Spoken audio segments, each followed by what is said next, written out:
కడప జిల్లా మైదుకూరులో ఎమ్మెల్యే పుట్టా సుధాకర్ ఆధ్వర్యంలో మినీ మహానాడు నిర్వహించారు. తాను ఎమ్మెల్యేగా ఎన్నికైన మొదటిసారి తన ఆధ్వర్యంలో మహానాడు నిర్వహించడం అదృష్టంగా భావిస్తున్నట్లు చెప్పారు. మహానాడు కార్యక్రమంలో భాగంగా ఈ నెల 28న టీడీపీ వ్యవస్థాపకులు ఎన్టీఆర్ విగ్రహ ఆవిష్కరణ చేపడతామన్నారు. ఈ కార్యక్రమానికి హాజరైన ప్రజలకు తాను చేసిన అభివృద్ధి పనులను వివరించారు. ఈ నెల 27 నుంచి 2 రోజుల పాటు జరిగే మహానాడులో నియోజకవర్గ ప్రజలు పెద్ద ఎత్తున పాల్గొని విజయవంతం చేయాలని పుట్టా సుధాకర్ పిలుపునిచ్చారు.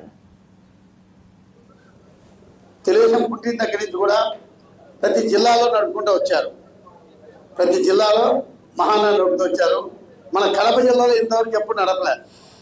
మేమందరం చంద్రబాబు దగ్గర పోయి సార్ అన్ని చోట్ల నడిపారు, మా కడప జిల్లాలో మీరు మా మినీ మహా నడపాలా అని మీ అందరూ రిక్వెస్ట్ చేసుకున్నందుకు మన ముఖ్యమంత్రి చంద్రబాబు నాయుడు గారు ఓకే ఈసారి కడపలో పెడతామని చెప్పి నిర్ణయించడం జరిగింది.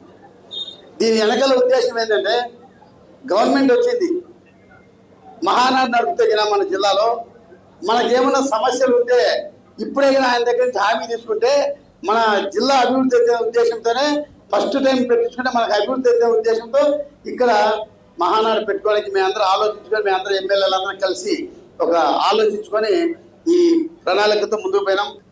మే 28వ తారీఖున అంటే స్వర్గీయ రామారావు గారు పుట్టినరోజు ఆ రోజు.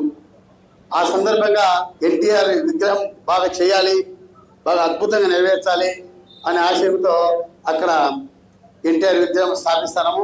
ఆ రోజే ఓపెన్ చేస్తాం.